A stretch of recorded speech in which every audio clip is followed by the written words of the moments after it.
Assalamualaikum warahmatullahi wabarakatuh. Alhamdulillah. Wassalatu wassalamu ala Rasulillah Muhammad ibn Abdillah wa ala alihi wa sahbihi wa man walah. Subhanaka la ilma lana illa ma 'allamtana innaka antal alimul hakim. Rabbi shrah li sadri wa yassir li amri wahlul 'uqdatan min lisani yafqahu qawli. Amma ba'du. Alhamdulillah, ibu-ibu sekalian saya muliakan, hadiah indah di mana Allah mengizinkan kepada kita untuk menghadapnya. Bukan main. Siapa kita ini sampai diizinkan Allah untuk bolak-balik menghadap kepada Allah Subhanahu wa taala dalam salat-salat kita? Saya pernah dengar dari para guru-guru kami, guru-guru saya. Mereka mengatakan di saat orang salat, di saat kamu salat, di saat saya salat, bukan hanya karena saya mau sholat, kamu mau sholat, akan tetapi karena kamu dianggap mulia di mata Allah, sehingga Allah izinkan dirimu untuk menghadap padanya. Ketika saya sholat, bukan hanya karena saya mau sholat, akan tetapi karena saya punya nilai di mata Allah, sehingga Allah izinkan kepada saya untuk menghadap padanya. Sebaliknya, ketika kamu tidak mau sholat, bukan hanya karena kamu tidak mau sholat, akan tetapi karena kamu sudah jatuh dalam pandangan Allah, terhina dalam pandangan Allah, sehingga Allah tidak lagi mengizinkan kepadamu untuk menghadap kepadanya. Ketika seseorang tidak sholat, bukan hanya karena dia tidak mau sholat, akan tetapi karena ia sudah tidak lagi bernilai di mata Allah, sehingga Allah tidak izinkan dia untuk menghadap padanya. Teman-teman, saudariku sekalian yang saya muliakan, kalau bicara tentang sholat nih teman-teman, ada 4 tingkatan, ada 4 kelas. Untuk kamu melihat sholatmu sudah ada di kelas yang mana? Kalau saya boleh bilang kelas teratasnya nih kelas bisnis, oke lah ya. Kelas bawahnya lagi kelas atasnya kelas eksklusif ya, kelas eksekutif. Terus bawahnya lagi kelas bisnis, bawahnya lagi kelas, tapi ada 4 kelas, bawahnya lagi kelas gerbong. Nggak naik dalam kereta nih ya. Kelas yang paling bawah kita bahas nih, kelas gerbong nih. Kayaknya naik di atasnya nih ya, gerbongnya. Teman-teman sekalian, orang yang di saat mengerjakan sholat, dia kerjakan juga, tapi merasanya sebagai beban. Ya ampun, udah maghrib aja, baru juga asar. Ya ampun, males banget dah. Ini gak ada rusuh nih, kita kan lagi jalan-jalan nih, kita kan lagi belanja nih di Tanah Abang. Itu jamaah aja gimana sholatnya? Nah ini orang-orang yang menganggap sholatnya sebagai beban, malas kalau disuruh sholat, terutamanya subuh. Terutamanya sholat subuh. Ini Allah ceritakan orang-orang yang seperti ini adalah kelompoknya orang munafik, naudzubillah. Alladzina idza qamu ila sholati qamu kusala. Orang-orang yang kalau disuruh sholat bangun juga sih, tapi malas banget. Setan nih nemenin dia, kayak naroin batu di atas kepalanya, bikin dia berat mau ngerjain sholat. Kalau lagi tidur, ngipas-ngipasin matanya, bobo aja lagi. 5 menit lagi, 5 menit lagi. Bangun-bangun udah siang. Pernah terjadi padamu?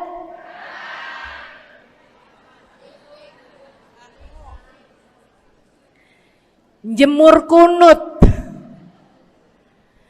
Bu, yang dijemur tuh jemuran aja, cucian aja. Jangan sampai jemur kunut. Kunutnya dijemur ya. Ketika ada seseorang yang disampaikan kepada Nabi Muhammad bahwasanya orang itu tidak bangun kecuali sesudah azan subuh, artinya enggak tahajud, artinya enggak bangun di sepertiga malam terakhir, bangunnya sesudah azan subuh. Nabi mengatakan padanya tentang orang itu, Nabi bilang pada para sahabatnya, inna syaitan bala fi udhunih. Itu adalah orang yang telinganya dikencingin sama setan. Pada pernah dikencingin setan? Kalau bangunnya habis adzan tuh dikencingin setan. Kalau bangunnya udah terbit matahari dikencingin siapa kira-kira? Insyaallah. Teman-teman saudariku sekalian yang saya muliakan, alladzina idza qamu ila salati qamu kusala, malas bener kalau diajakin salat, sampai sebagian salatnya dikerjakan keluar dari waktunya. Yang seperti ini masuk dalam firman Allah Subhanahu wa taala, a'udzubillahi minasyaitonir rajim, fawailul lil musallin alladzina an salatihim sahun. Fawailul lil musallin alladzina hum an salatihim sahun. Celaka orang-orang yang salat. Kenapa kok orang salat celaka ya Allah? Sebab mereka an salatihim sahun, melalaikan salat mereka. Apa maksudnya melalaikan? Imam Sayyidina Ibnu Abbas dalam salah satu tafsir beliau mengatakan alladzina yuakhiruna an waqtiha au yuqaddimuha ila ghairi waqtiha. Orang-orang yang mengakhirkan salat sampai keluar dari waktunya atau memajukannya sebelum waktunya. Mau pergi ke Tanah Abang nih, jam 11. Ntar kita ribet nih urusan sholat duhur. Dah sholatin sekarang aja. Ini orang-orang yang fawailul lil musallin. Bu, sesibuk apapun dirimu, jangan pernah ninggal sholat. Bu, lagi ngerjain perkara penting apapun kamu, jangan pernah mengakhirkan sholat. Jangan pernah mengeluarkan sholat dari waktunya. Kenapa gitu? Karena bu, sholat itu urusanmu sama Allah. Gak ada yang lebih penting daripada itu. Gak ada yang lebih penting daripada itu. Siapa yang mementingkan Allah, dia bakal dipentingin sama Allah. Siapa yang meremehkan salatnya, berarti dia telah meremehkan Allah. Siapa yang meremehkan Allah, dia akan diremehkan oleh Allah. Na'udzubillah min dzalik. Buat adik-adik jomblo, jangan pernah mau kawin sama orang yang gak sholat. Biarpun kamu udah nunggu cukup lama, kalau ada yang lamar kamu dan dia gak sholat, jangan mau bu. Dek, ibu-ibu juga, kalau ada yang janda di sini,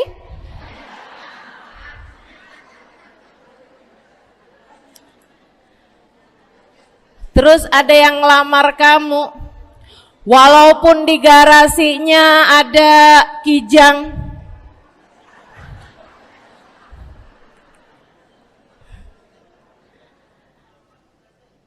ada bebek,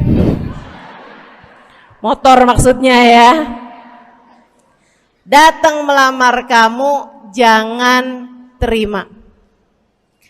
Orang yang gak sholat, kamu jangan mau jadi istrinya. Kenapa? Saya kasih tahu ya, Allah aja dia tinggalin, apalagi kamu.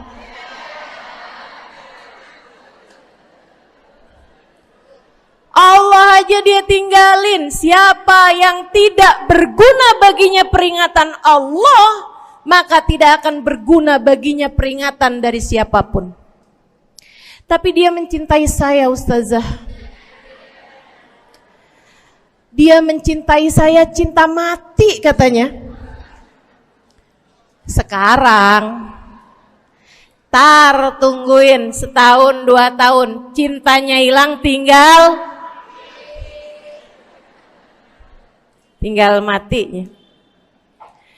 Tapi dia mencintai saya luar biasa, Ustazah. Dia tak sanggup hidup tanpa saya. Itu namanya cinta monyet. Tungguin 2 tahun, cintanya hilang, tinggal.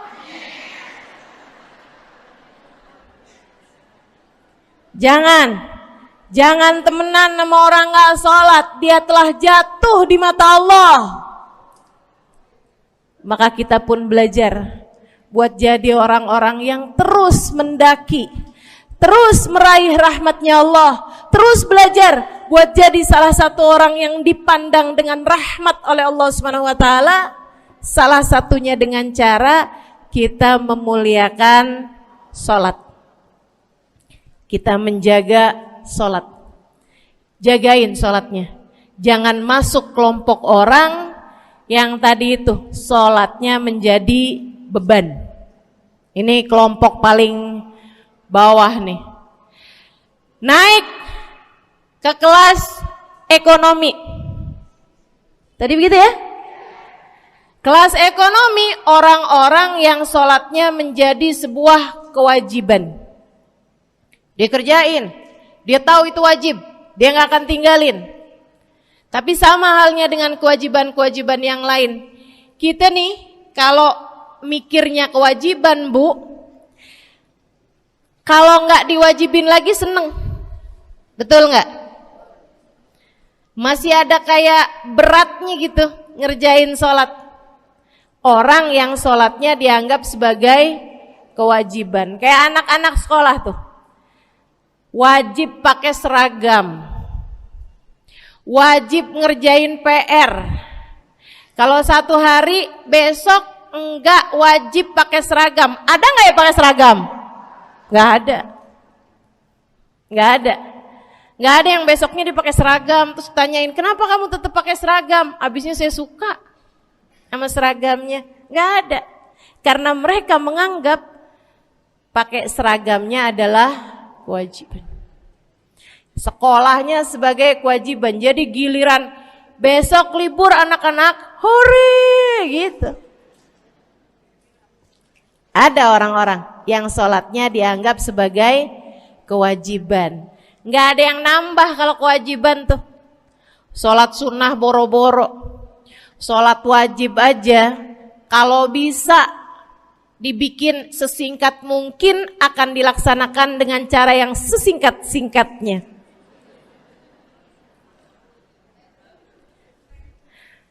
Habis ruku i'tidal sujud cepet bener ya. Malaikat raqib sama malaikat atid nih udah tahu aja kalau dia sholat. Habis ghairil maghdubi alaihim waladdallin. Malaikat atid bilang sama malaikat raqib, kulhu, catat kulhu udah pasti.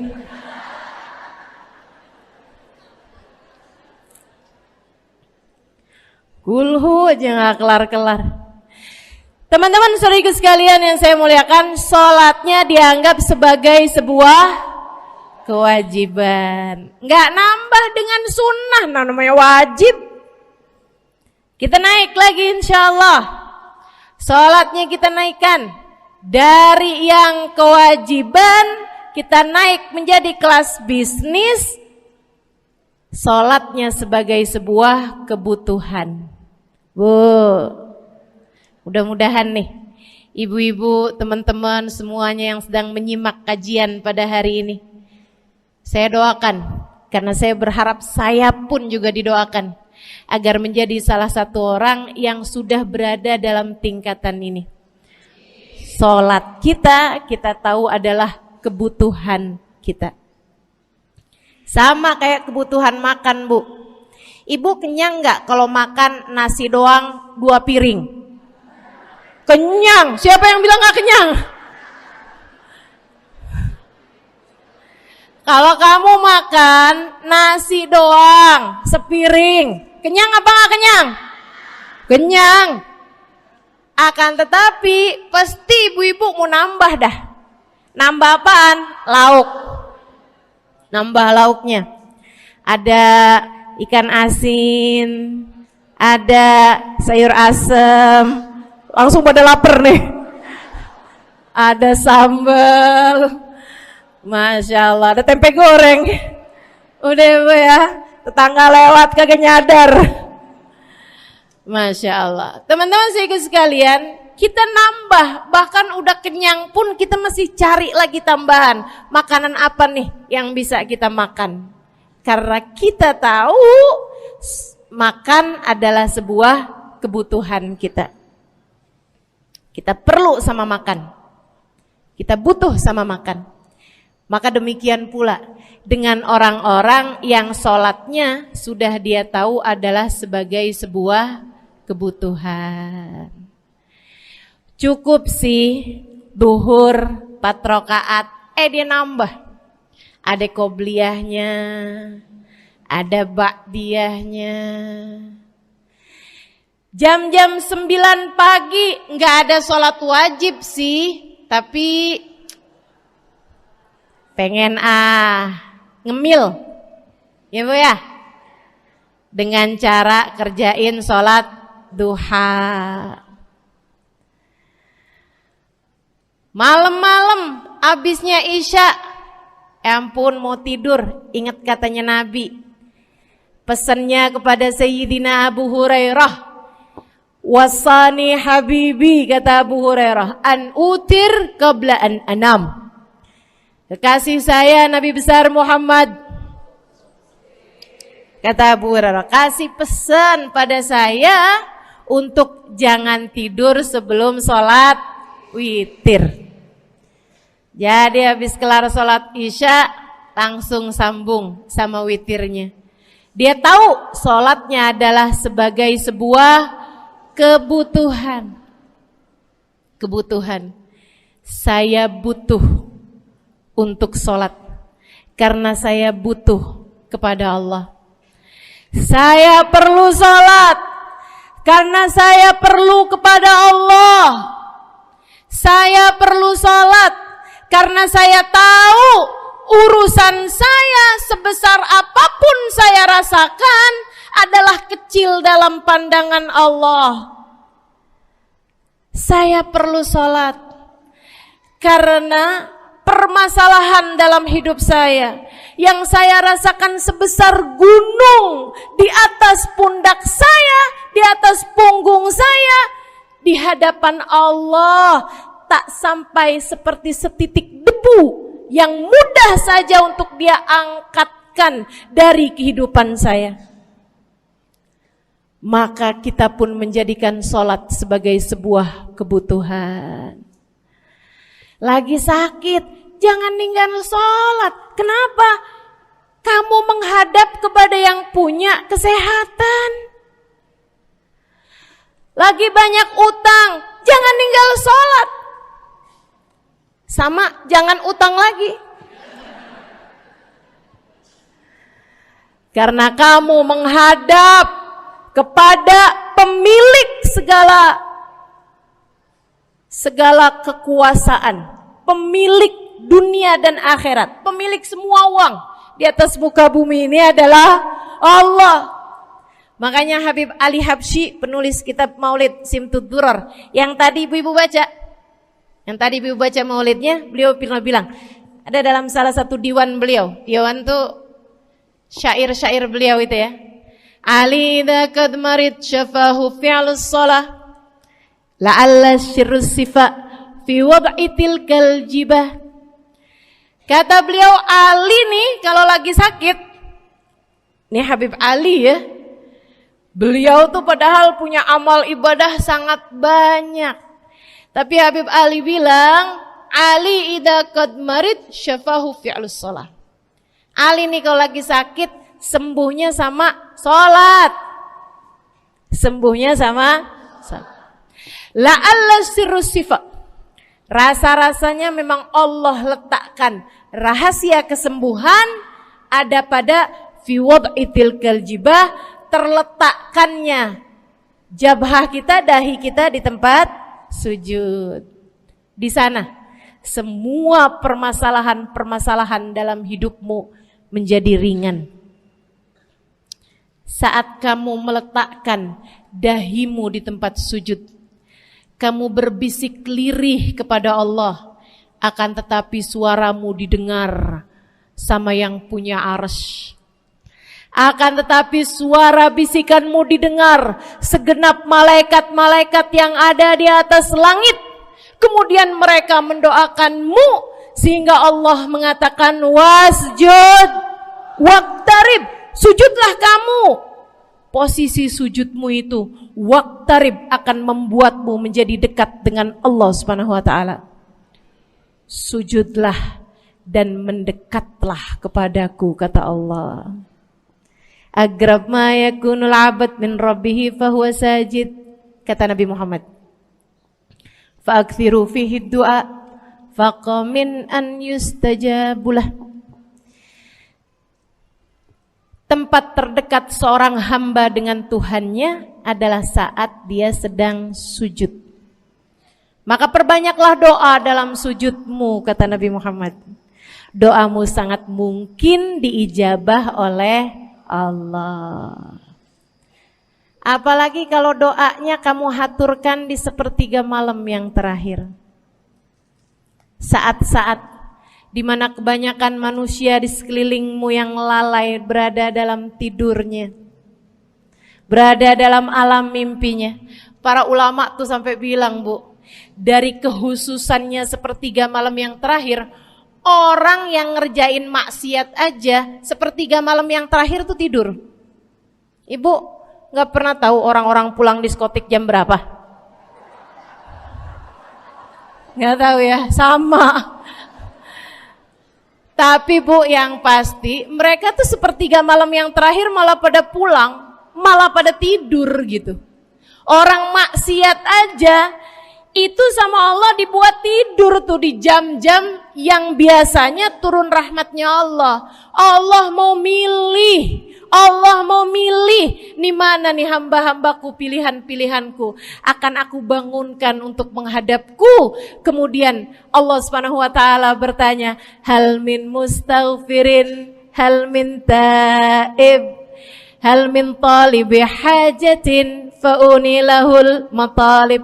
Siapa nih di antara kalian yang lagi mohon doa, minta pertolongan, mohon ampunan, akan aku beri, kata Allah Subhanahu wa taala, sebab kalian meminta pada waktu yang paling aku suka. Kalau punya hajat minta.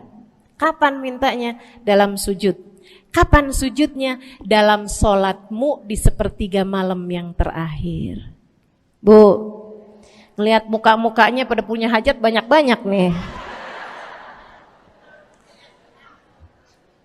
Gimana tahajudnya? Mudah-mudahan Allah jadikan kita salah satu di antara mereka yang menyibukkan diri di sepertiga malam yang terakhir, insyaallah. Sampai-sampai Bu ya, saya tinggal lama di kota Hadramut dulu. Orang-orang di Hadramut, orang awamnya, itu kalau mereka punya anak kecil umur 1 tahun, 2 tahun, 3 tahun tuh, punya anak bayi, balita gitu. Kalau mereka bangun di sepertiga malam yang terakhir, mereka akan membangunkan anak-anaknya walaupun buat main. Alasannya 2. Yang pertama, agar mereka terbiasa bangun di jam-jam segitu. Nantinya kalau besarnya mereka jadi udah kebiasaan bangun di jam segitu, gampang ngerjain tahajud. Alasan yang kedua, ibu-ibu sekalian, agar anugerah, karunia, rahmat, pemberian Allah yang Allah turunkan di sepertiga malam yang terakhir, anak-anak mereka pun berhak untuk mendapatkannya karena mereka tidak sedang dalam keadaan tidur dan dalam keadaan berjaga. Kan kebalik sama orang kita. Anak-anak kita, cucu-cucu kita kalau bangun jam segitu kita tidurin lagi. Masih malam nak, masih malam. Mama masih ngantuk nak. Masya Allah. Ibu, saya punya ibunya guru saya. Saya punya guru salah satunya dan yang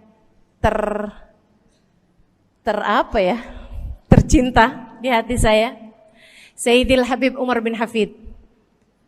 Guru saya. Beliau punya ibu namanya Hubabah Zahra. Almarhumah, baru meninggal masa-masa deket pandemi. Ya Bu ya, baru aja beberapa tahun silam meninggalnya. Itu ibu-ibu sekalian punya anak kalau nggak salah 12. Kalau nggak salah 12 anak beliau. Laki-laki 5. Kalau saya nggak salah ya, mohon maaf kalau saya salah. Kemudian yang perempuan 7. Semuanya soleh-solehah. Semuanya Bu, jadi orang-orang yang luar biasa, yang terutamanya anak yang pertama yaitu Habib Ali Masyhur jadi mufti pada zamannya di Kota Tarim. Sampai wafatnya beliau masih sebagai mufti. Mufti itu Bu, permasalahannya umat semuanya ada di meja beliau untuk beliau selesaikan. Anak yang laki-laki yang paling kecil, Habib Umar bin Hafid, menjadi kita tahu semuanya ya, orang soleh, ulama, waliullah. Ibu-ibu sekalian, kita mau tahu nih, anak-anak soleh-solehah semacam itu ibunya kayak gimana gitu. Karena Bu, mohon maaf. Walaupun memang Nabi Nuh, nabinya udah soleh, anaknya gak soleh. Kan begitu ya? Ada juga sih, tapi secara mayoritasnya Bu, buah jatuhnya tak jauh dari emaknya begitu, anaknya kurang lebih begitu. Anaknya begitu, emaknya biar kita nggak lihat, kita udah bisa ngebayangin kayak apa orangnya. Ibu-ibu sekalian, ini anak-anaknya Hubabah Zahra, Masya Allah semuanya. Kita mau tahu ibunya kayak gimana. Satu cerita aja tentang Hubabah Zahra. Ibu-ibu sekalian, anaknya cerita, Hubabah Zahra, Umi, anak perempuannya, dia bilang seumur hidupnya nggak pernah ninggal tahajud. Bu, dari awal balik sampai meninggal, tidak pernah meninggalkan tahajud. Jauh banget ya? Sama siapa? Tahajud semalam, seminggu libur. Kelakuan siapa itu? Hubabah Zahra gak pernah ninggal tahajud kecuali satu malam. Satu malam itu beliau tuh lagi ada hajat besar, maksudnya lagi kayak ada acara pernikahan, kemudian beliau juga kelelahan, kecapean, baru tidurnya juga jam-jam 2, jam-jam mau jelang pagi Bu ya. Kelewatan tahajud. Bangun pas azan subuh. Ibu, beliau bangun dengan gemeteran. Beliau bangun dengan menggigil padahal enggak musim dingin. Beliau bangun, azan, innalillah wa inna ilaihi rajiun. Azan, astagfirullah, ya Allah, astagfirullah, azan, ya Allah, ampuni Zahra ya Allah, ampuni Zahra ya Allah. Anaknya cerita, hari itu aku tidak pernah melihat ibuku berlelehan air mata sepanjang hari lebih daripada hari tersebut. Hari itu kami melihat ada seorang perempuan berlelehan air mata beristighfar memohon ampun kepada Allah karena satu malam dalam hidupnya beliau meninggalkan tahajudnya, teman-teman. Masya Allah, Masya Allah. Tiap kali makan ingat gitu, ya ampun tadi malam gak tahajud, samihni ya Rab, samihni ya Rab, sampai gak enak makan. Insya Allah, insya Allah. Mudah-mudahan Allah jadikan keagungan sholat ada dalam hati kita. Sholat kita jadi kebutuhan. Insya naik tingkat eksekutif, teman-teman. Tadi saya ulangin lagi dah, karena ibu-ibu kan suka rada lupaan. Kelas yang paling bawah, kelas apa tadi? Gerbong. Menjadikan sholatnya sebagai beban. Kelas berikutnya menjadikan sholat sebagai kewajiban. Naik lagi menjadikan sholat sebagai kebutuhan. Tingkat terakhirnya ada hamba-hamba tercinta di sisi Allah yang menjadikan sholat mereka sebagai sebuah hiburan dalam hidupnya, hobi dalam hidupnya. Diawali, dicontohkan oleh baginda kita Nabi besar Muhammad yang mengatakan dalam hadis sahihnya, wa ju'ilat qurratu aini fis shalah, wa ju'ilat qurratu aini fis shalah. Dijadikan, kata Nabi Muhammad, Allah telah menjadikan, dijadikan li untukku qurrat aini, kesenanganku dalam kehidupan, kebahagiaanku ada pada, hobiku ada pada as-shalah, salat. Nabi itu orang yang kesenangan beliau, hobi beliau adalah salat. Kana idza faza'ahu amrun aladha ila shalah. Kata para sahabat meriwayatkan, Nabi kalau lagi dengar kabar-kabar yang gak enak, segera menuju kepada sholat. Nabi kalau udah ada kabar-kabar Rasul pasukan kita terkalahkan di medan peperangan, Nabi ngelihat Bilal. Kemudian Nabi Muhammad nanya, udah dekat waktu sholat Bilal? Sebentar lagi Rasul, arihni bihaya Bilal, arihni bihaya Bilal. Yuk Bilal, sampaikan diri saya Bilal, tolong hibur diri saya Bilal. Segera azan dan kita akan sholat bersama-sama wahai Bilal. Kesenangan beliau, hobi beliau dalam sholat, dalam hidup adalah sholat. Teman-teman saya sekalian, bukan hanya Nabi Muhammad, tapi para sahabat-sahabat Nabi Muhammad, tapi para tabi'in, para tabi'it tabi'in. Saudaraku sekalian saya muliakan, Sayyidina Umar bin Khattab alaihi ridwanullah, kana idza ja'ahu hal, apabila beliau dalam keadaan hatinya lagi khusyuk, hatinya lagi nyambung banget sama Allah Subhanahu wa taala, kalau mau salat sunnah manggil orang. Beliau sholat dalam masjid, ada orang mau sholat sunnah, ada orang lagi baca Quran dipanggil sama beliau. Kamu saya bayar ya, kamu duduk sebelah sini saya nih, baca Qurannya deketan saya sini, kamu saya bayar. Buat apaan wahai Sayyidina Umar? Buat negur saya, ngingetin saya lagi sholat nih. Oh gak usah dibayar Tuan. Yaudah kalau gitu kamu duduknya sebelah sini ya. Tugas saya apa Tuan? Kalau kamu lihat saya sholat berdirinya kelamaan, ingetin saya buat ruku. Kalau kamu lihat ruku saya kelamaan gak bangun-bangun, ingetin saya buat bangun. Kalau kamu lihat sujud saya kelamaan, ingetin saya buat duduk. Karena saya sekarang ini kalau lagi berdiri baca Al-Quran, lupa buat ruku. Dari nikmatnya bacaan Quran beliau. Baik Tuhan, sholat, baca Fatihah, habis itu baca Quran. Surat Al-Quran, dapat selesai satu, kok masih enak, baca lagi, masih enak lagi, baca lagi. Yang sebelah beneran nih gak ruku-ruku. Beliau berdiri kemudian bilang, Tuan ruku, gak kedengeran. Beliau berdiri deketin telinganya, Tuan ruku, belum kedengeran juga. Ruku, Allahu Akbar. Sayyidina Umar bin Khattab. Tabi'in, Sayyidina Ali Zainal Abidin. Pernah lagi sholat, rumahnya kebakaran, teman-teman. Sholat sunnah di waktu malam, rumahnya kebakaran.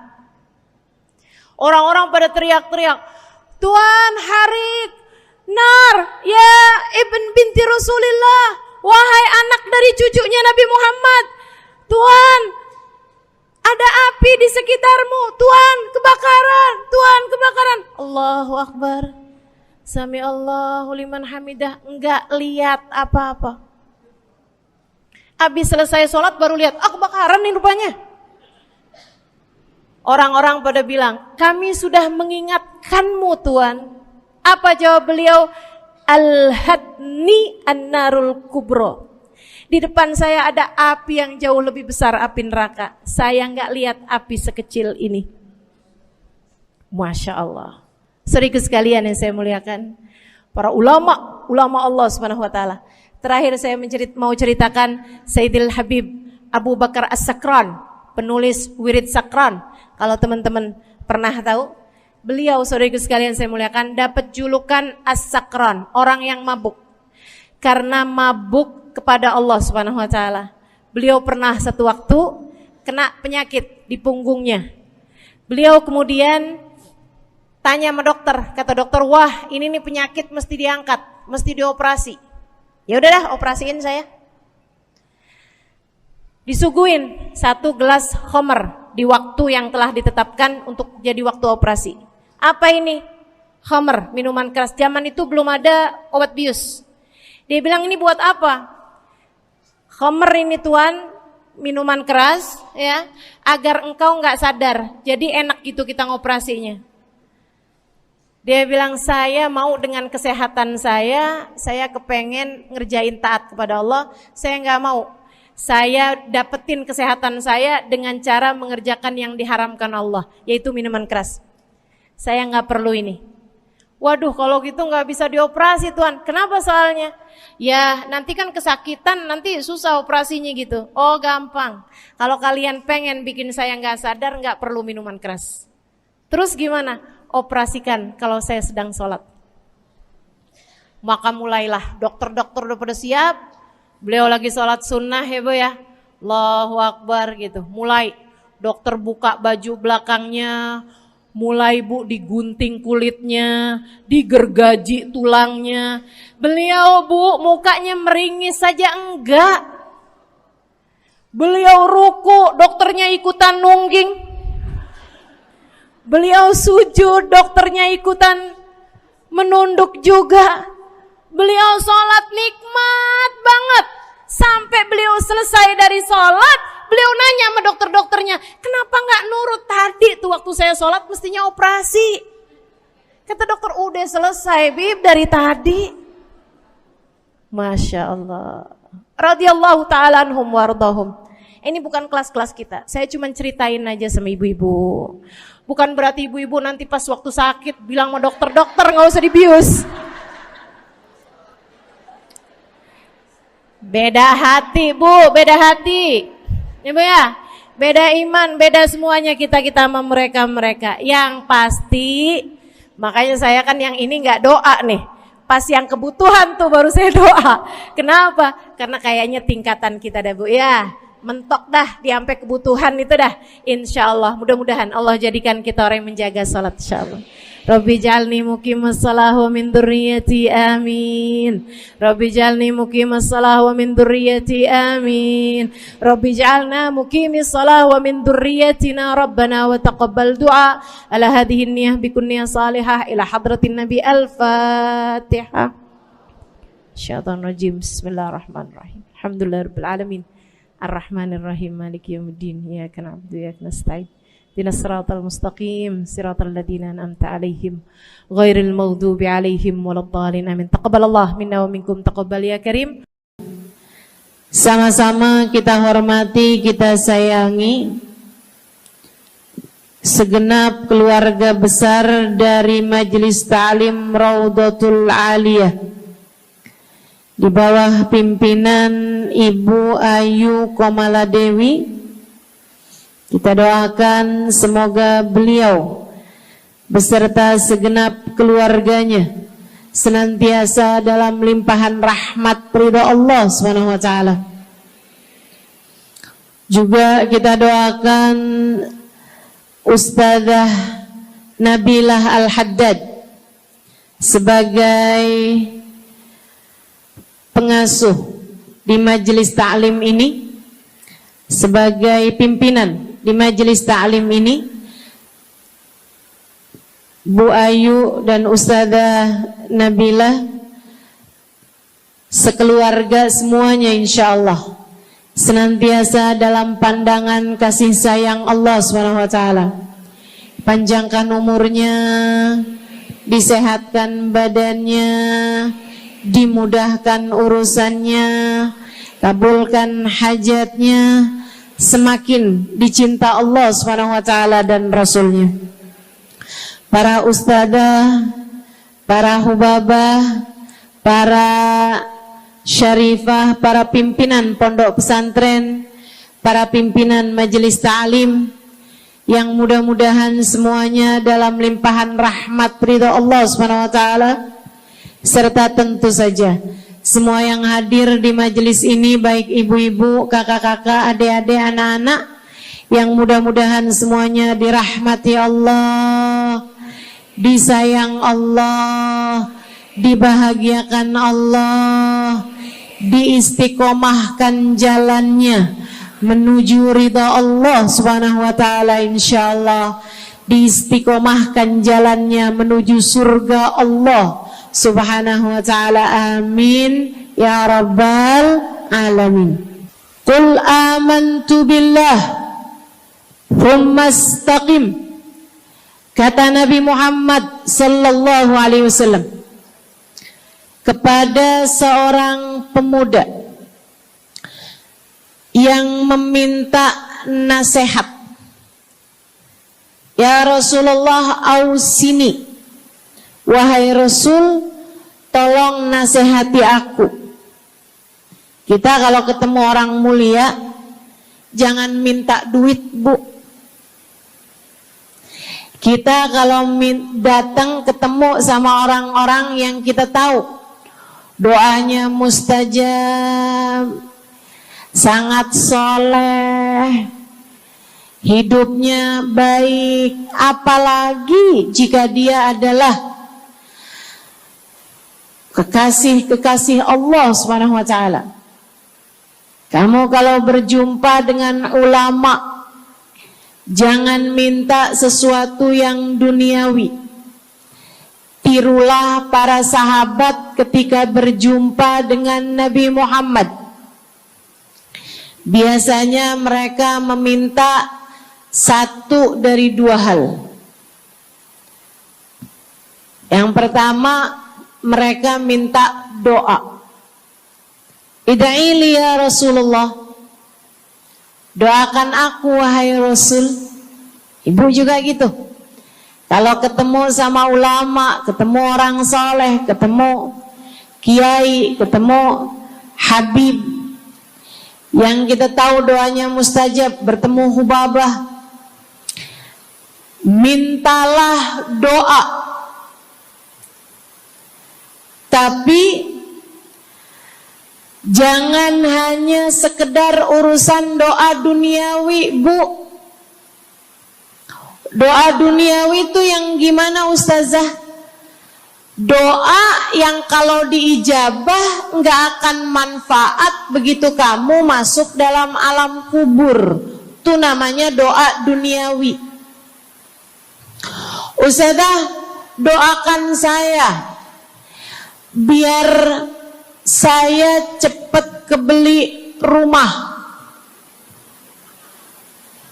Bu, kalau mati rumahnya dibawa gak? Ustazah, doakan saya kepengen beli HP baru. Dibawa gak HP-nya? Enggak. Itu namanya doa duniawi.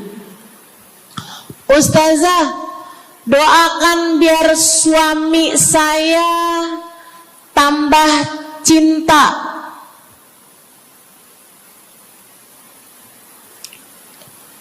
Kalau mati suaminya dibawa gak Bu?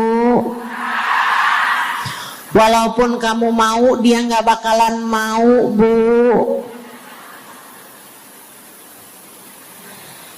Sesuatu yang sifatnya duniawi. Ustazah, doakan biar anak saya soleh. Duniawi apa bukan? Bukan. Sebab kesolehan anak akan jadi tambahan bekal bagimu ketika kamu masuk dalam alam kubur. Jadi nggak boleh nih ustazah doa urusan duniawi atau minta didoakan urusan-urusan duniawi. Boleh, tapi jangan cuma itu. Nanti takutnya kamu nyesel. Kalau selama di dunia kamu doanya hanya untuk urusan dunia, takutnya begitu masuk dalam kuburan sudah tidak ada lagi doa yang akan Allah ijabah untukmu ketika kamu ada dalam alam kubur nanti. Sayang-sayang. Jadi kalau doa, prioritaskan urusan akhirat. Insya saya berasa banget jadi orang yang sering dimintain doa sekaligus juga sering minta doa. Saya kalau ketemu orang saleh, ketemu habaib, ketemu hubabah, saya akan minta doa, nggak pernah minta duit saya. Id'ili ya hubabah, id'ili ya habib. Serius sekalian, sebagai orang yang sering juga dimintain doa, ustazah doakan saya. Banyak tuh. Saya merasakan perbedaannya saat saya ada di Tarim sama ketika saya sudah pulang dan kembali ke negeri ini.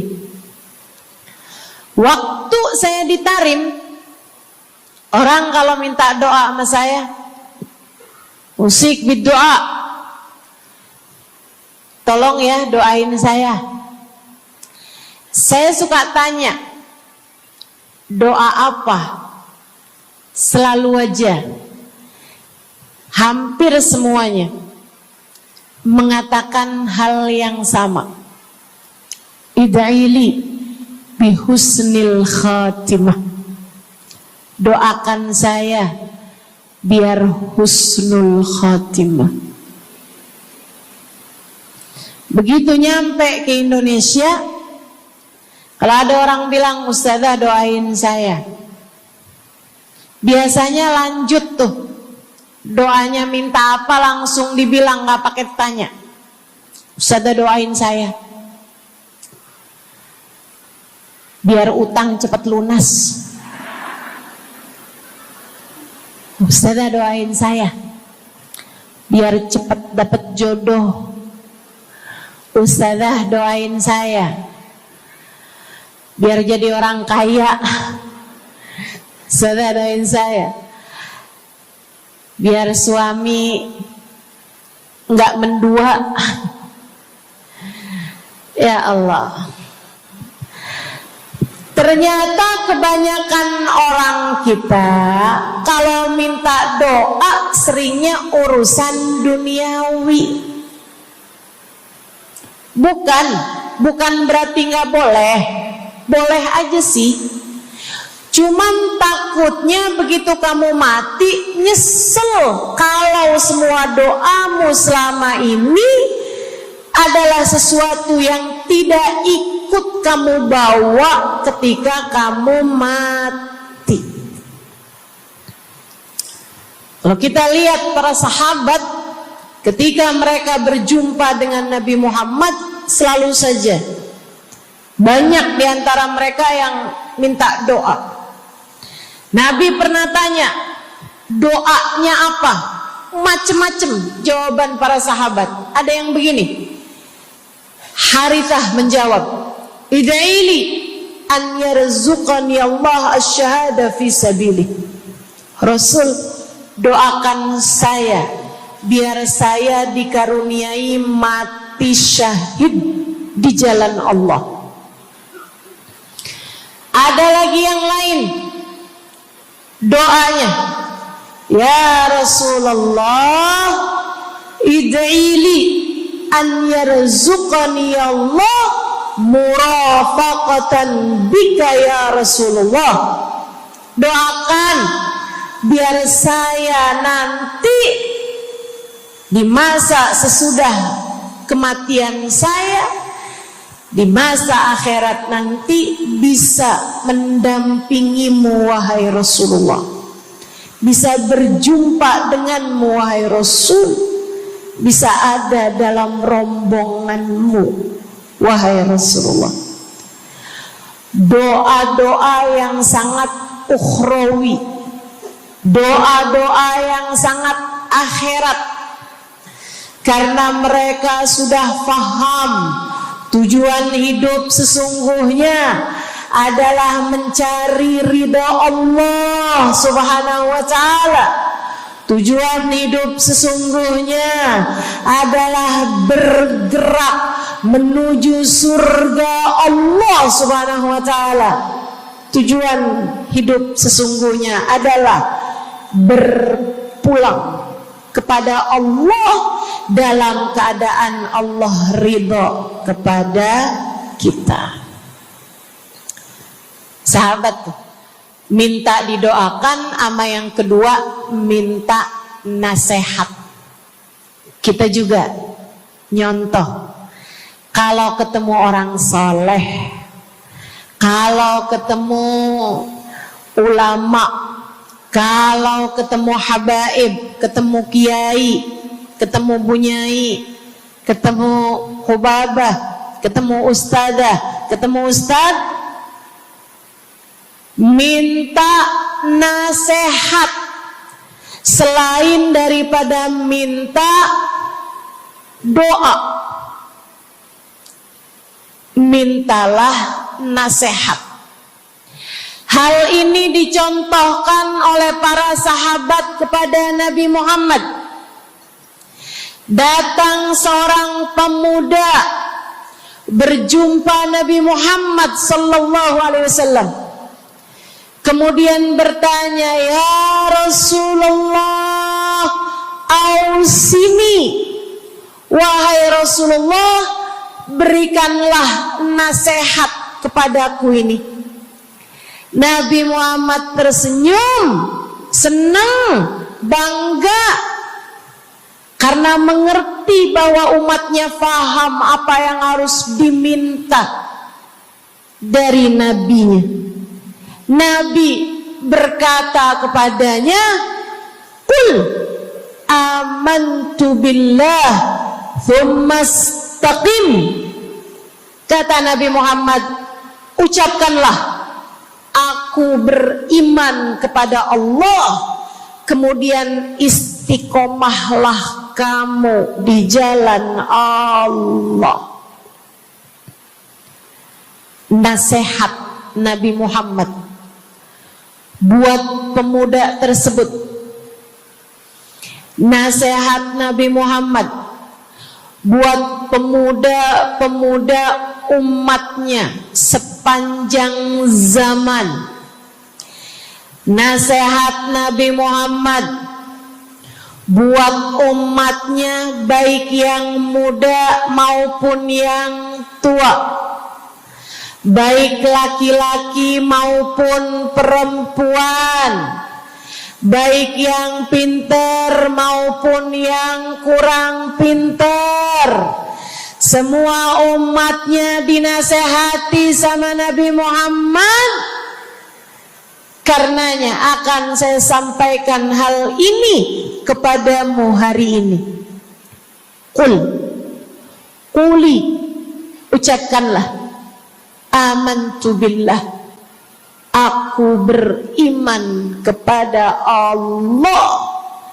Tsumastaqimi, kemudian istiqomahlah kamu, wahai saudariku, di jalan Allah. Katakanlah, aku beriman kepada Allah, kemudian istiqomahlah.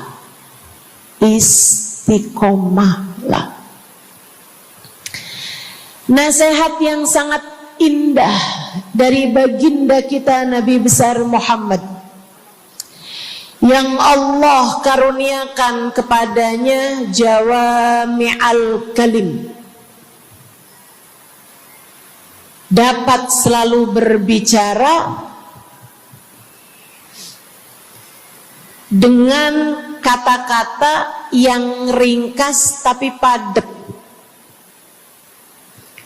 Nabi itu ucapannya ringkas tapi padat. Nggak kayak saya, Bu, udahlah panjang dan ya, mudah-mudahan Allah jadikan ucapan-ucapan kita jadi kalimat-kalimat yang akan membawa kita menuju surga. Jadi ucapan-ucapan yang akan bawa kita menuju ridha Allah Subhanahu wa taala. Ibu-ibu, kita sama-sama belajar biar kalau ngomong itu enggak panjang-panjang, akan tetapi bermutu, berkualitas. Terutama Bu, ibu kalau ngomong sama anak-anak ibu, kadang-kadang panjang bener.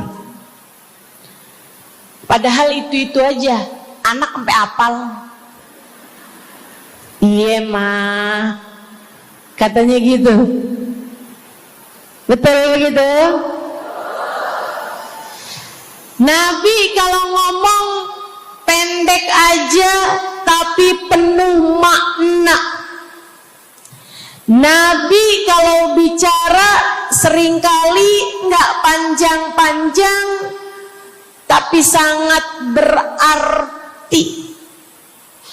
Satu hadis beliau saja bisa disyarahkan, diberi keterangan, hingga bahkan berkitab-kitab banyaknya.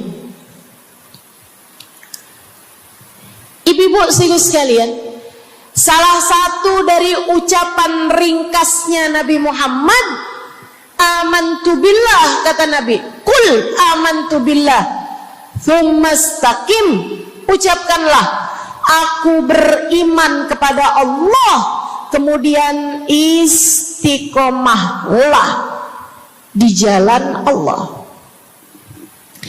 Apa itu istiqomah? Lurus, jangan belok-belok. Lurus, jalan terus. Jalannya adalah jalan yang lurus. Itu yang selalu kita minta dalam tiap rakaat sholat kita. Kita berdoa kepada Allah, ihdinas siratal, ya Allah, tempuhkanlah untuk hidup kami ini jalanmu yang lurus.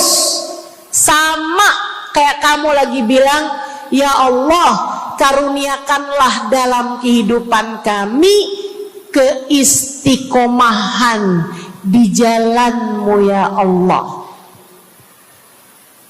Kamu selalu minta istiqomah 17 kali sekurangnya tiap hari. Betapa sangat pentingnya istiqomah ini, saudaraku sekalian.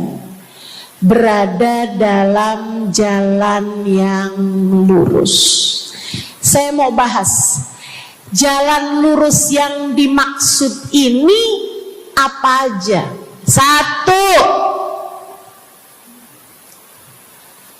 kamu harus lurus imannya.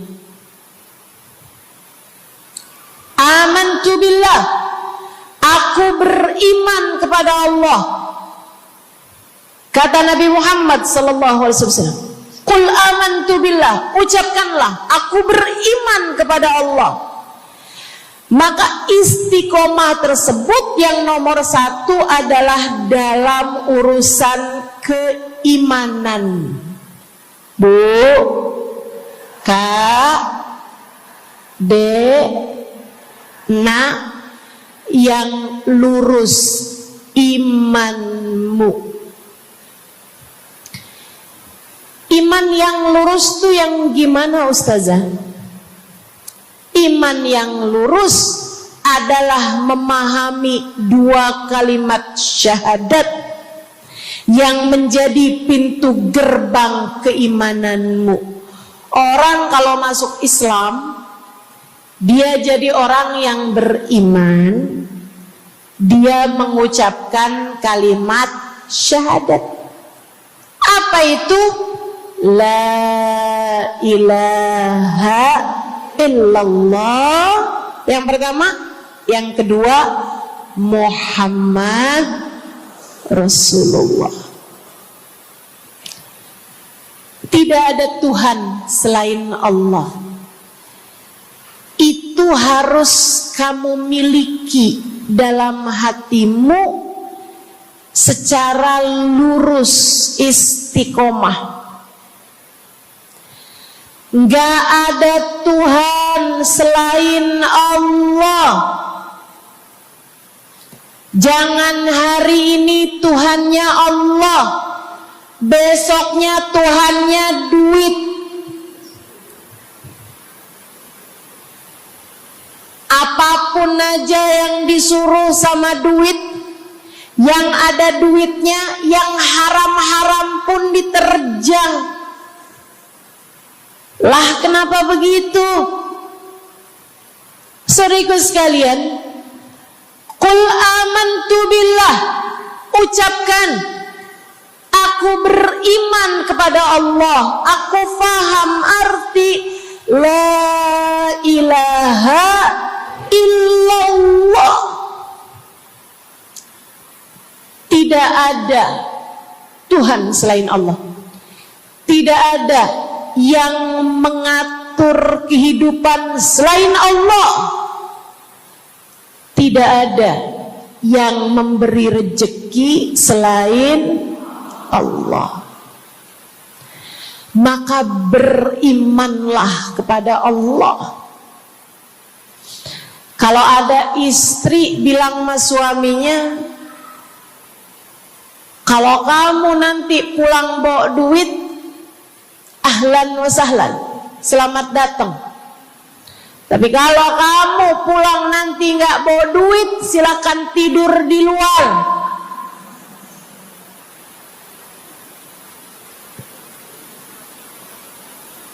Kamu sepertinya kurang beriman.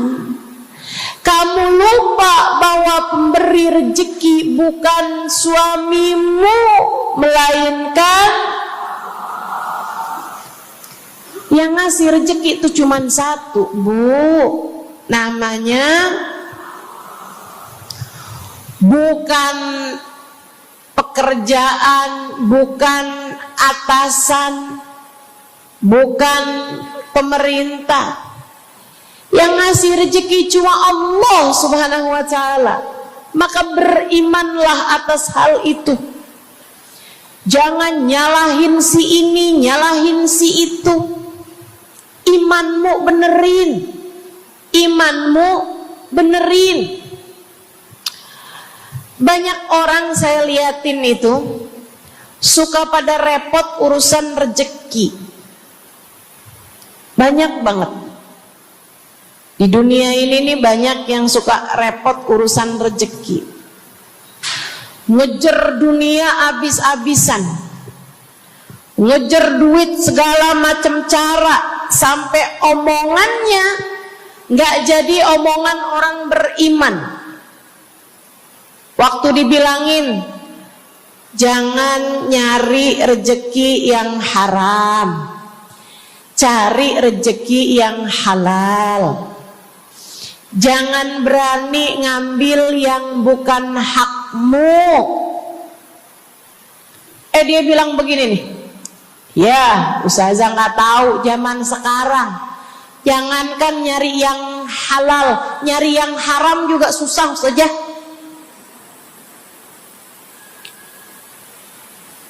Itu omongan orang nggak beriman. Kamu mesti ngerti dulu, kalau yang kamu minta adalah urusan rezeki, dengerin. Kalau yang kamu minta urusan rezeki, kamu harus datang kepada alamatnya, yang sering kali membuat kamu setengah mati urusan rezekimu, sampai mau-maunya menghinakan diri, minta-minta sama orang, berharap dari orang. Seorang ibu berharap dari anaknya, seorang istri berharap dari suaminya. Saudariku sekalian, yang sering kali membuat kamu tersiksa urusan rezeki adalah karena kamu salah alamat.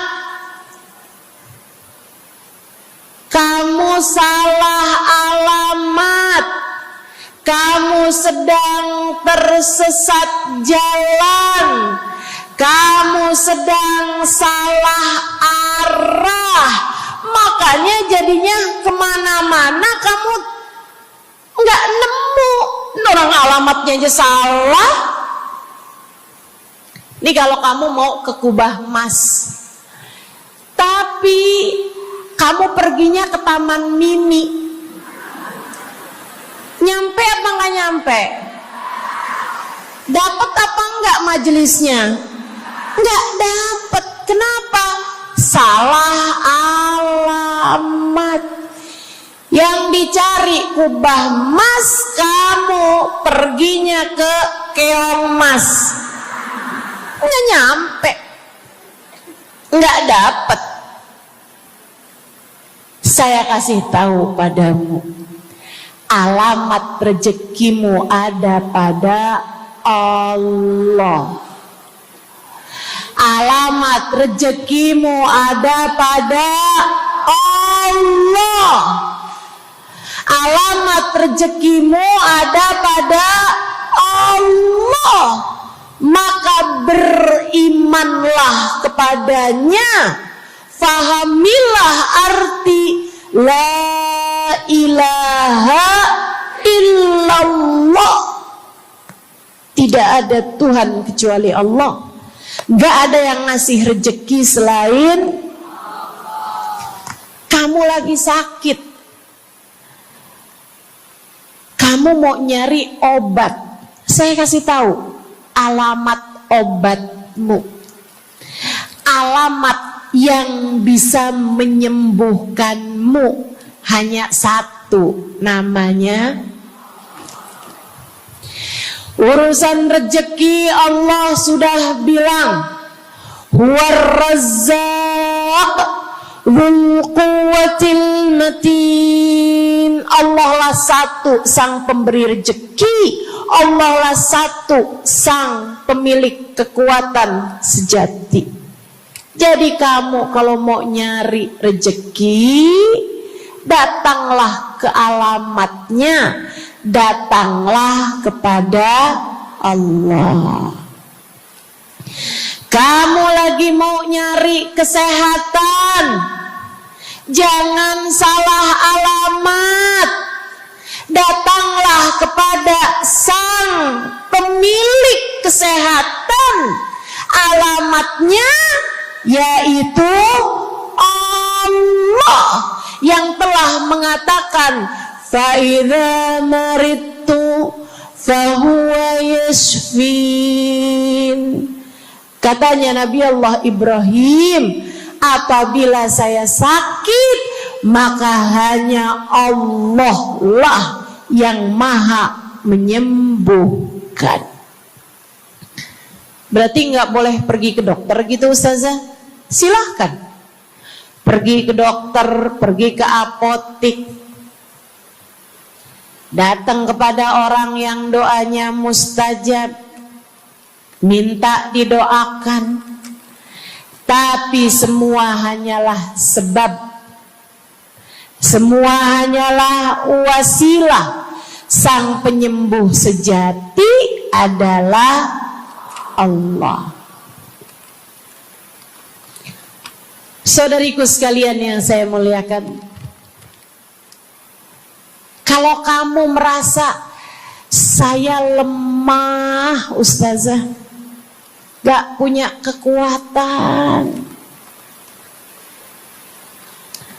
kalau kamu merasa saya bodoh Ustazah, saya tidak mengerti di mana alamat ilmu, di mana alamat pengetahuan. Bu, Kak, Nak, anak-anak nih yang masih lagi belajar di pondok pesantren, yang masih lagi belajar di mana-mana, saya kasih tahu padamu, alamat ilmu ada pada Zat yang Maha Satu, namanya Allamal insana malam ya'lam. Allah lah yang mengajari manusia apa yang tidak dia ketahui. Pengen dapat ilmu, datanglah kepada Allah. Pengen punya kekuatan, datanglah kepada Allah. Saya udah tua Ustazah, saya janda pula Ustazah, saya nggak punya kekuatan ya Ustazah. Kekuatanmu hanya ada pada Zat yang Maha Satu, Allah Subhanahu wa Ta'ala. Datanglah selalu padanya. Imanmu jangan biarkan ia naik turun.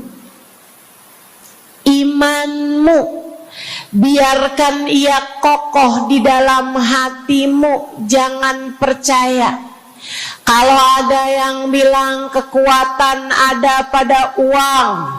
Jangan percaya. Percaya hanya satu aja, kekuatan ada pada Allah.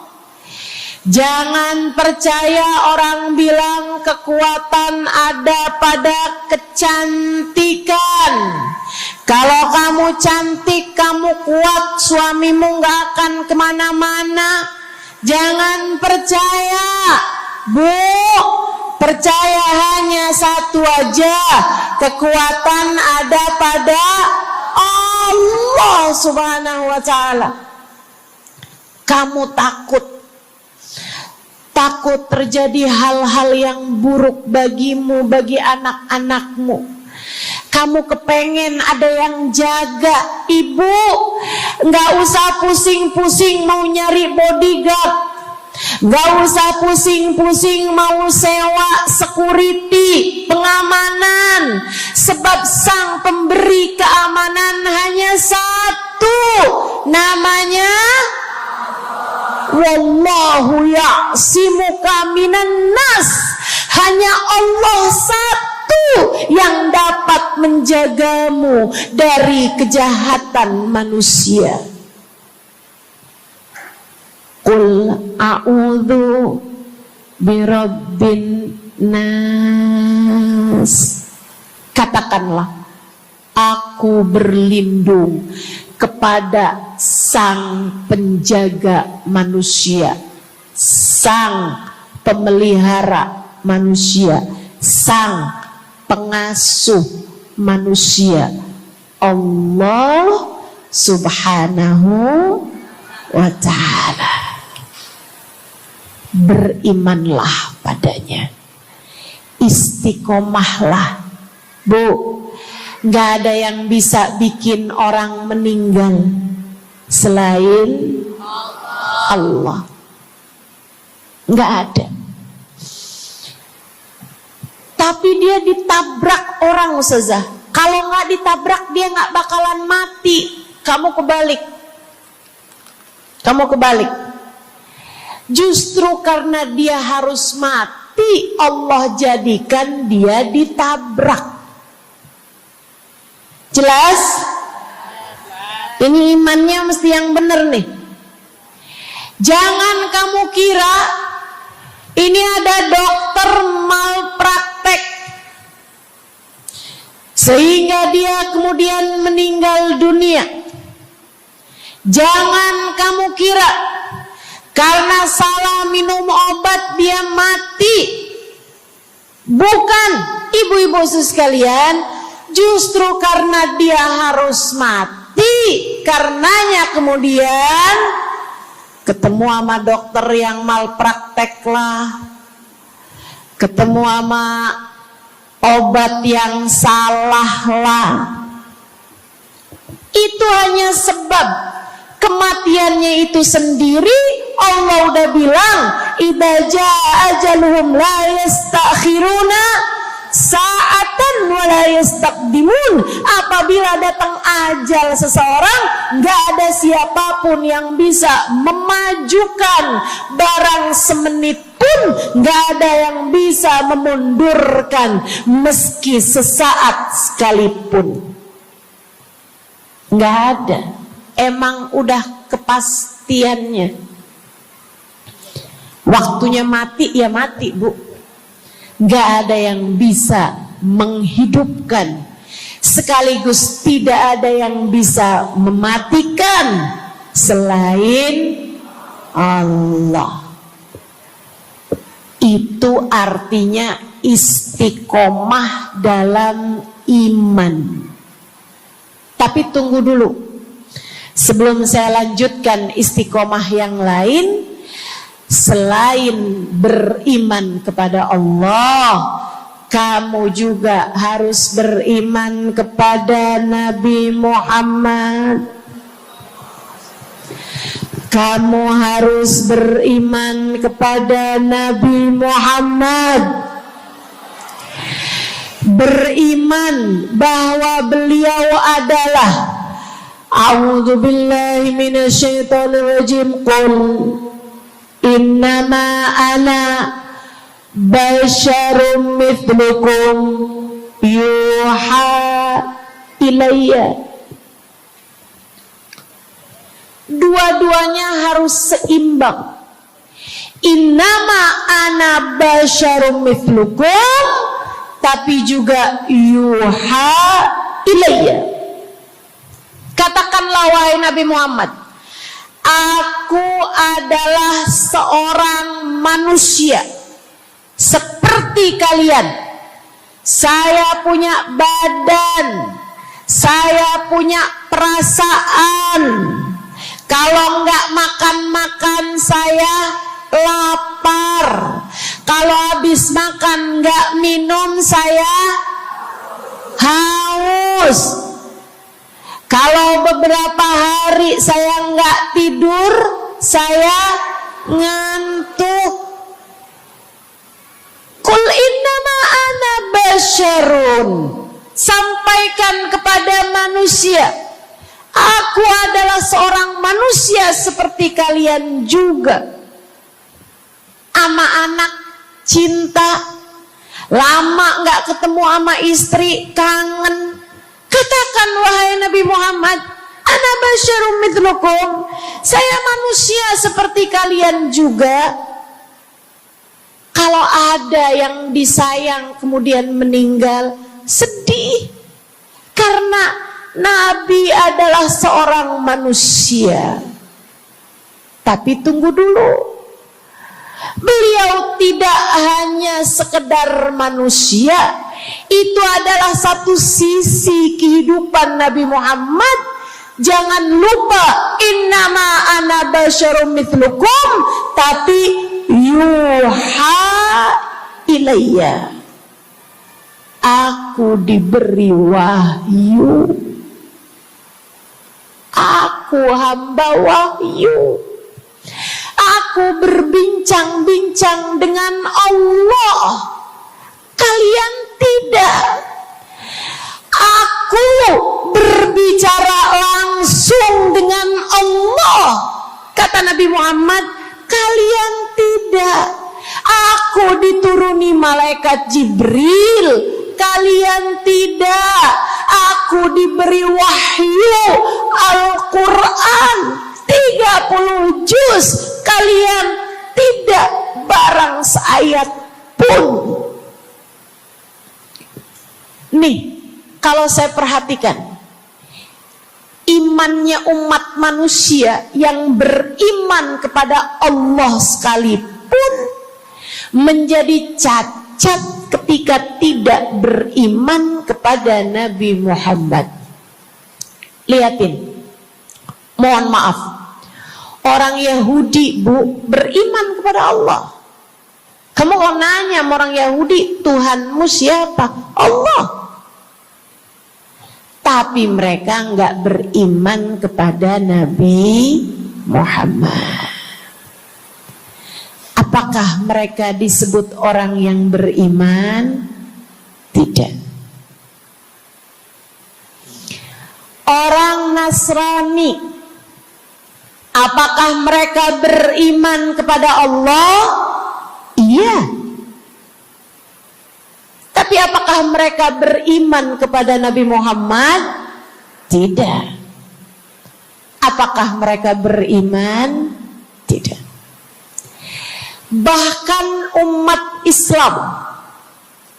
Islam ada yang mempercayai sesudah Nabi Muhammad ada nabi yang lain, namanya Mirza Ghulam Ahmad, sehingga mereka menyebut agama mereka Islam, tapi agama Islamnya pakai ada kelanjutannya, Islam Ahmadiyah.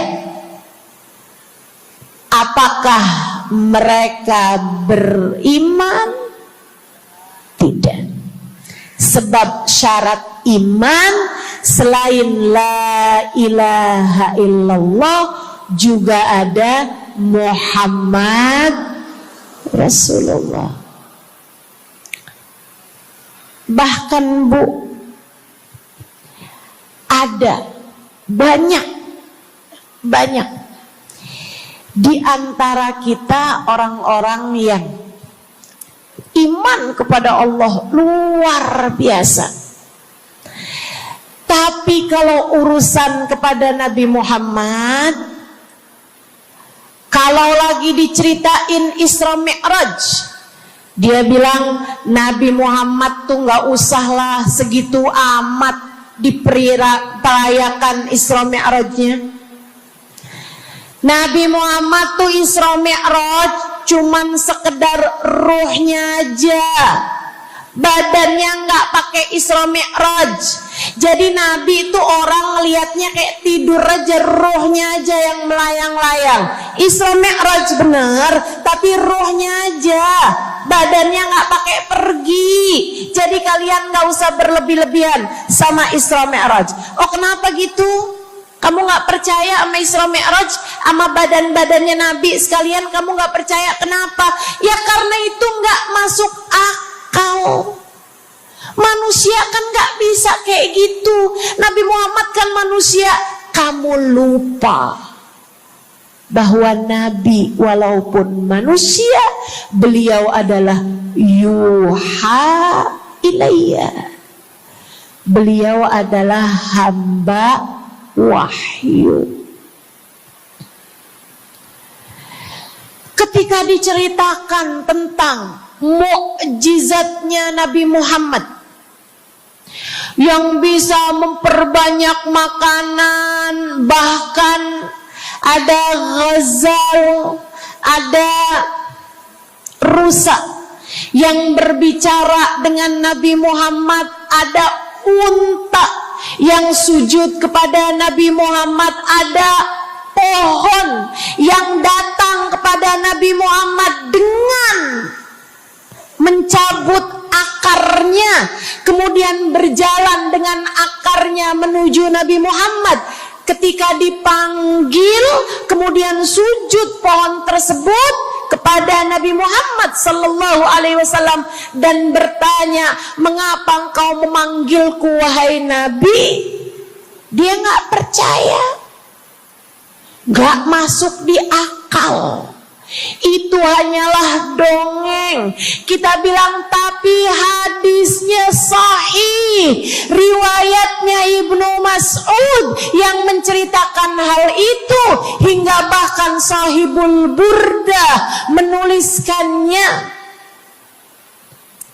Katanya Sahibul Burdah Imamul Busiri, ja'at lidakwatihil asjaru sajibatan tamshi ilaihi ala saqin bila qadami.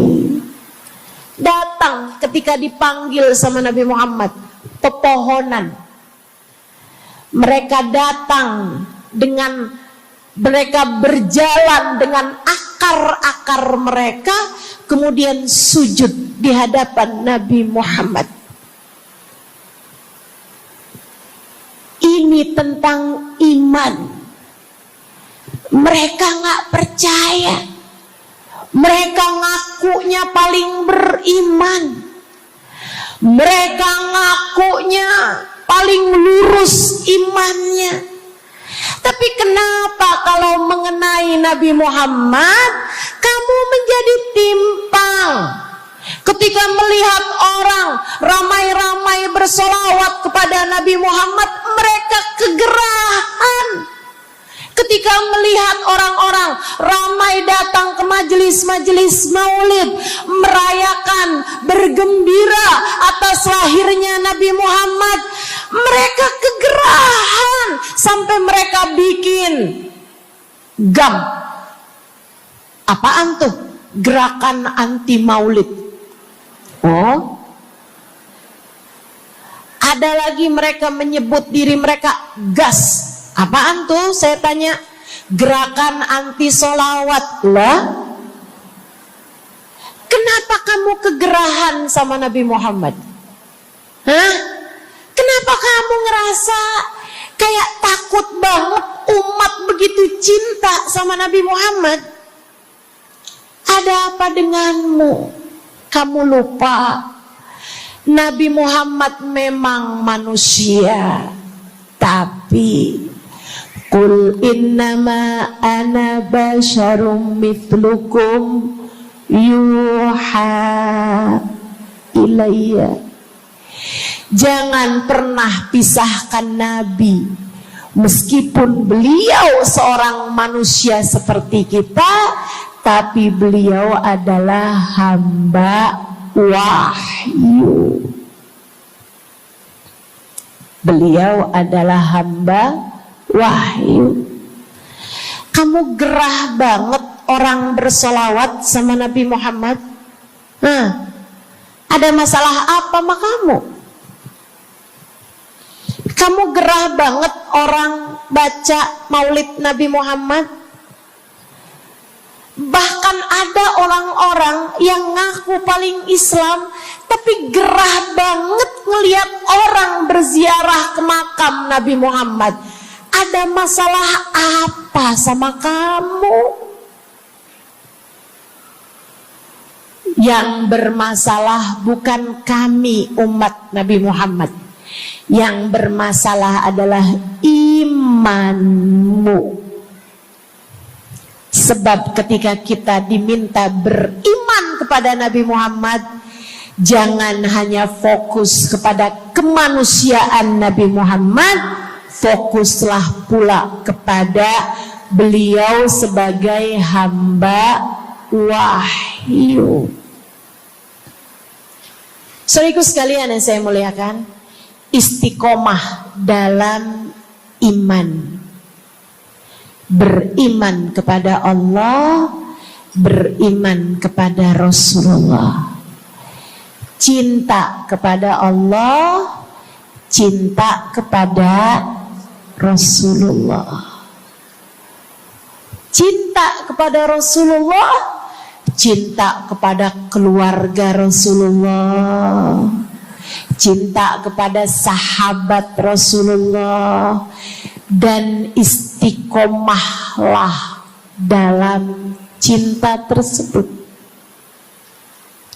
Jadi istiqomah menuju ridha Allah yang pertama adalah istiqomah dalam iman. Yang kedua, istiqomah dalam taat. Bu, Kak, istiqomah dalam taat. Kamu disuruh sholat,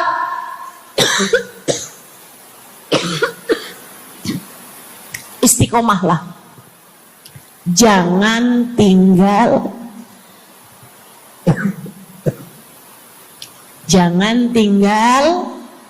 sholat.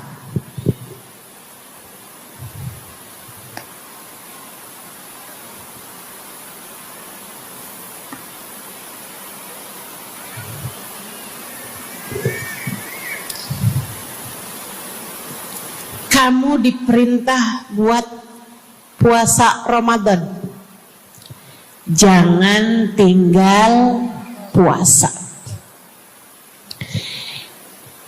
Yang kemarin puasanya bolong karena menstruasi, karena haid, karena nifas misalnya, kamu wajib untuk bayar hutang puasa di hari-hari yang seperti ini. Jangan sampai hutang kamu nggak dibayar. Kadang-kadang sampai Syakban belum lunas juga. Pas ditanya, kamu kok nggak bayar-bayar utangnya tuh? Habisnya nggak ada yang nagih. Kamu minta siapa yang nagih? Israel. Jangan sampai datang malaikat Israel mencabut nyawamu, sementara kamu masih punya hutang puasa yang belum kamu lunasi. Kamu diperintah Allah buat taat. Istiqomahlah dalam jalan taatmu. Jangan tinggal perintah Allah. Dek, kalau kamu dilamar sama laki-laki yang gak sholat, jangan mau. Tapi dia baik, Ustazah. Baik menurut siapa? Dek, orang ninggal sholat artinya dia ninggal Allah. Saya bilangin, kalau Allah aja dia tinggal, apalagi kamu. Dia bilang dia gak bakal ninggalin saya, Ustazah, karena katanya dia gak sanggup hidup tanpa saya. Dek, jangan percaya. Jangan percaya. Allah aja dia tinggalin loh, apalagi kamu. Apalagi kamu. Orang yang, kata para ulama nih Bu, orang yang peringatan Allah tidak bermanfaat padanya, dia tidak akan bermanfaat dengan peringatan siapapun. Kalau lagi dicinta sih dia bisa ngomong apa aja. Tapi percayalah, yang bisa ninggal Allah, dia bisa ninggal siapapun. Istiqomahlah di jalan Allah. Istiqomah di jalan Allah. Jangan berani ninggal Allah. Jangan berani ninggal salat. Jangan berani ninggal ibadah. Kenapa gitu Ustazah? Karena yang pegang nasib kamu Allah. Ini nasihat abah saya yang akan saya pegang sampai kapanpun. Abah saya pernah pulang-pulang dari kerjanya, dia cerita, abah tadi ketemu sama orang yang dulu abah pengen jadi kayak dia. Dia itu dulu waktu zaman abah muda, abah kepengen kayak dia, ganteng, kaya, sehat, orang tuanya kaya, dia bisa sekolah. Abah kepengen sekolah, gak ada biayanya. Abah harus bantu orang tua buat nyari nafkah, sehingga akhirnya putus sekolah. SD aja gak tamat, kata abah saya. Serius sekalian, kata abah kepengen banget jadi kayak dia itu waktu zaman abah muda. Tadi abah ketemu sama dia di trotoar. Abah kaget ngelihat dia. Kenapa, Bah? Dia sekarang gila.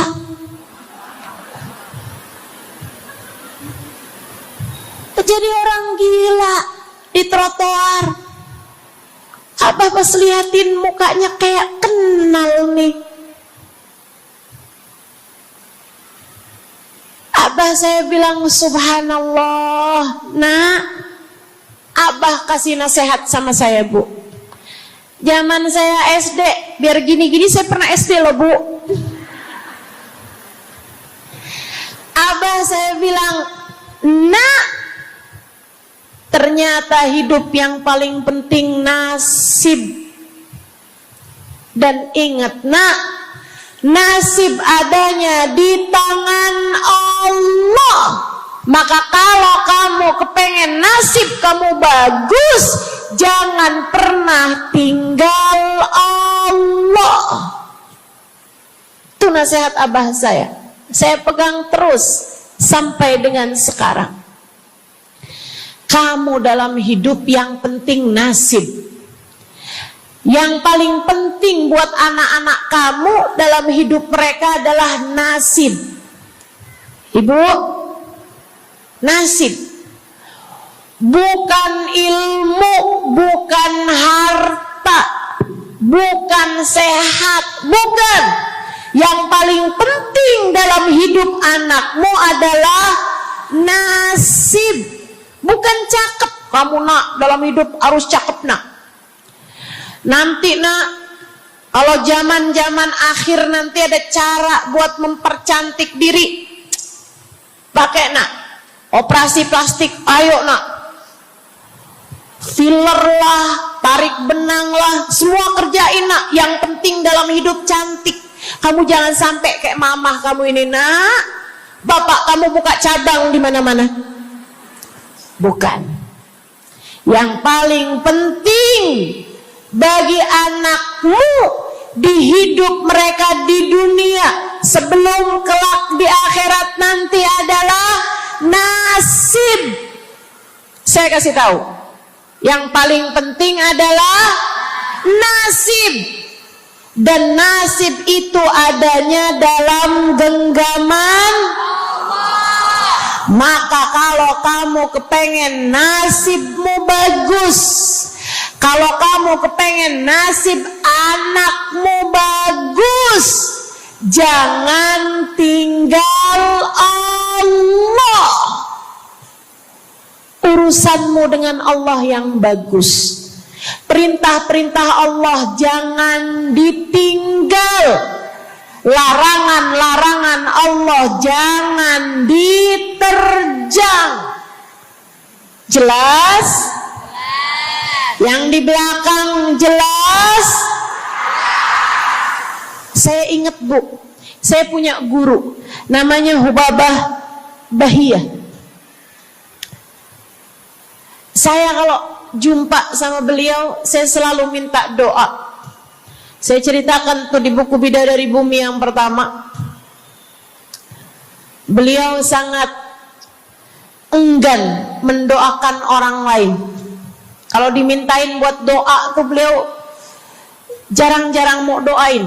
Beliau selalu bilang, doa aja sendiri, kata beliau begitu.